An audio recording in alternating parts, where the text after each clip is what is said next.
Here are a few of the strangest and biggest fines ever given out.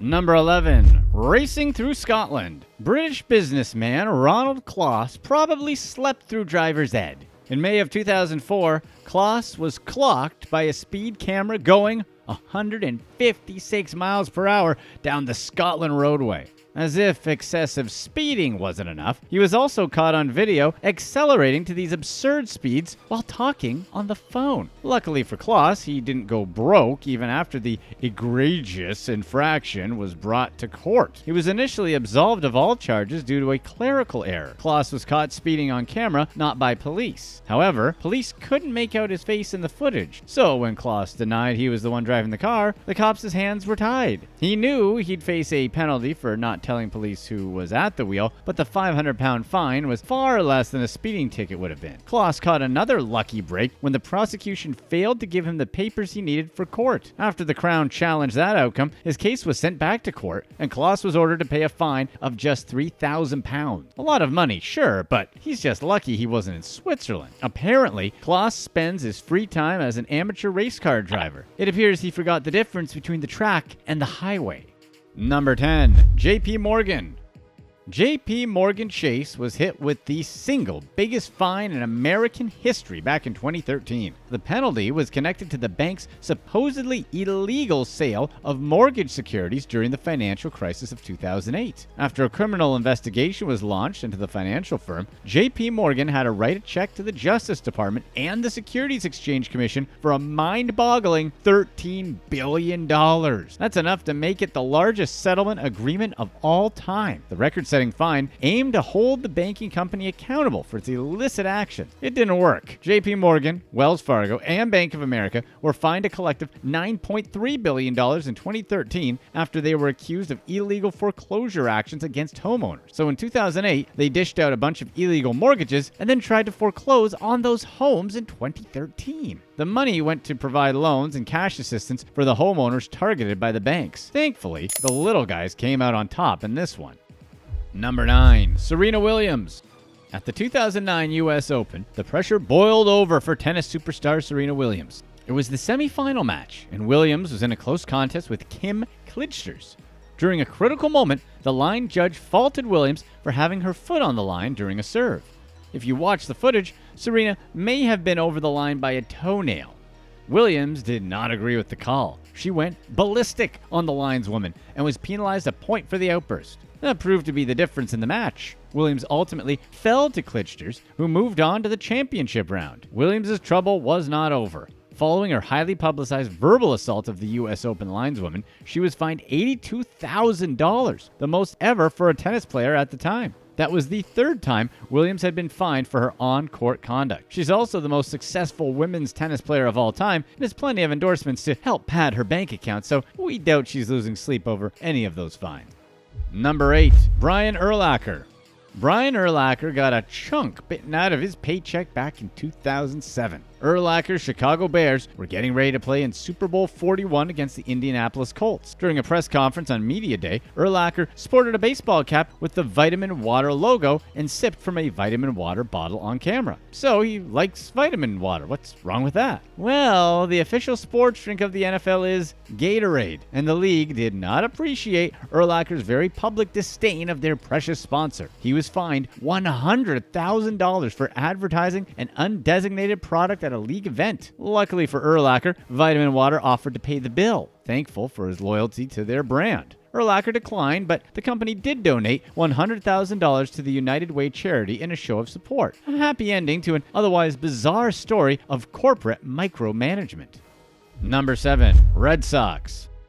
The MLB tries to make sure no one has an unfair financial advantage. That's where revenue sharing comes in. Essentially, revenue sharing is the process by which the league pools and divides up certain revenue streams, redirecting them to clubs that would otherwise be economically disadvantaged. For the teams who benefit from revenue sharing, this is a great rule. For the teams who don't, not so much. Just ask John Henry, owner of the Boston Red Sox. As one of the more popular and lucrative teams in baseball, the Red Sox don't need any help from the league when it comes to their bottom line. but Henry doesn't think anyone else should get it either. He spoke out against the league's revenue-sharing regulations, saying that only the chronically uncompetitive teams would ever be in favor of it. For his critical comments, Henry got hit with a $500,000 fine. With a net worth of $3.6 billion, we don't think it would even make a dent.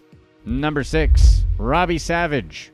When you gotta go, you gotta go. Leicester City midfielder Robbie Savage had an upset stomach from antibiotics he was taking for a leg injury. That upset stomach grew more uncomfortable as game time approached. With no time to get to the locker room before the unthinkable happened, Savage had no choice but to use the referee's private restroom to take care of business. As it turns out, that's a big no-no. One of the referees spotted Savage's desperate bathroom break escapade and reported his actions to the Football Association. The result was a £10,000 fine and a 2-game suspension. Pretty harsh for a guy who just had to go, right? Well, apparently, Savage was less than courteous during his stay in the referee's restroom. The referee who caught him claimed that Savage had left the door wide open, neglected to wash his hands, and was rude to him, even going so far as to wipe his hands on the referee's blazer. Savage denies these allegations, but no matter how you slice it, that was one expensive number 2. How expensive, you ask? Savage was fined £10,000 for his bathroom stunt. Number 5. New York Rangers.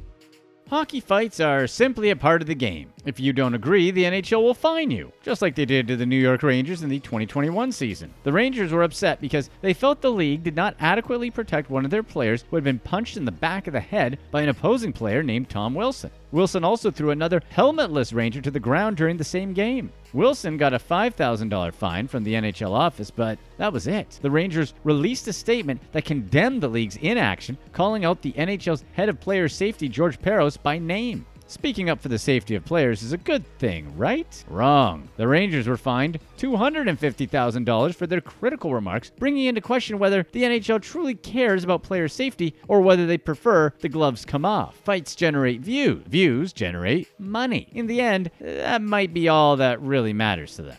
Number 4. Swedish Speedster.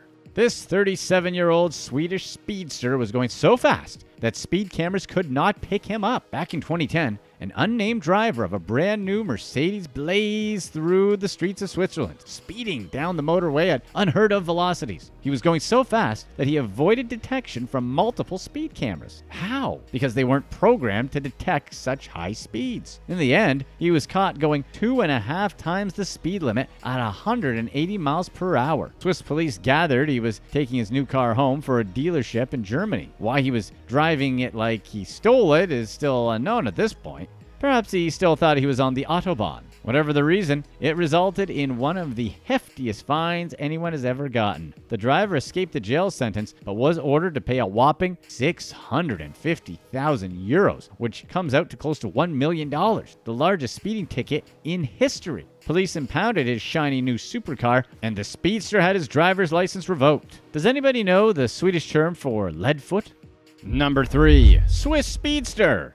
Another Swedish speedster? This guy was a multi-millionaire driving a red Ferrari Testarossa. It wasn't the red sports car the police were after, though.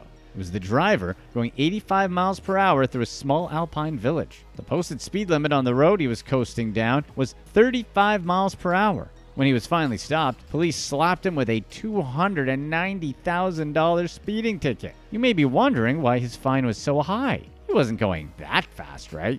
Well, according to Swiss law, violators are given fines based on their net worth. Because this guy was so filthy rich, he's worth about $22.7 million. To be exact, his ticket was an eye-popping $290,000. Sometimes it doesn't pay to be rich. Number 2. McLaren F1 fine. Back in 2007, McLaren Mercedes was fined $100 million and banned from competing in an F1 title race for the team's involvement in a spying scandal that engulfed the racing season in drama and controversy. At the time, McLaren was leading the race for the Constructors' title, an award given to the best F1 manufacturer. Manufacturers acquire points throughout the season, and a winner is crowned at the end. McLaren illegally obtained data from the Ferrari team that was subsequently used to improve the McLaren vehicle. A disgruntled employee for Ferrari handed over information about their cars to a McLaren employee. Folks at McLaren tried to play dumb, denying the allegations wholeheartedly. Once police discovered documents about Ferrari's race car inside the home of McLaren's technical director, they were forced to come clean. To add even more drama to the story, the McLaren team was leading the constructors' title at the time with only 4 races left. If Ferrari couldn't make up the 23-point deficit, there would be no constructors' title winner that year. Though the McLaren team was disqualified from the upcoming race and hit with that colossal $100 million fine, the 2 McLaren drivers were spared of any punishment and allowed to compete for the driver's title. The fine was the largest levied on a racing team in the history of F1 racing. Number 1. Iron Mike. Everyone knows the famous story of Mike Tyson biting Evander Holyfield's ear off during a boxing match, but not many people talk about the fallout that occurred afterward.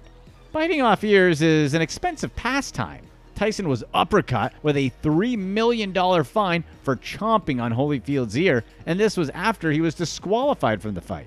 The fine was no skin off Tyson's back, though. He made $30 million just for showing up to the fight. On a podcast with Dennis Rodman, Tyson explained how he made more than $3 million simply posing for pictures and pretending to bite someone's ear. Click here to watch one of these next videos.